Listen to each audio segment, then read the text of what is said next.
The European Union's foreign policy chief has met Egypt's ousted president, Mohammed Morsi, her spokeswoman says. Catherine Ashton visited Mr Morsi on Monday evening and held 2 hours of in-depth discussions with him. The location of the meeting was not given, but Mr Morsi has been detained since he was overthrown by the military on July 3 after days of mass protests. Baroness Ashton's visit comes after more than 70 Morsi supporters were killed in clashes with security forces. The ousted leader's allies have said they are planning a major protest in Cairo on Tuesday, and the interim government has warned that any violation of the law will be dealt with firmly.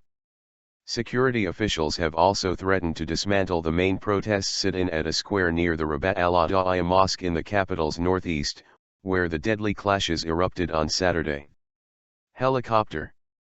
Baroness Ashton's spokeswoman Maha Kasajancic revealed on Twitter early on Tuesday that the EU's High Representative for Foreign Affairs had become the first outside official to meet Mr Morsi since he was deposed. Baroness Ashton had asked to see him earlier this month during her first visit to Cairo in the present crisis, but it did not happen. Some reports said that she was taken to the meeting on Monday night by military helicopter, suggesting that Mr Morsi may be being held somewhere outside the capital. The content of the discussions is not yet known. The BBC's Jim Muir in Cairo says people will want to know if it revealed any flexibility that might create some common ground to explore, in search of a way out of this explosive crisis. On the face of it, there is little room for maneuver, our correspondent adds.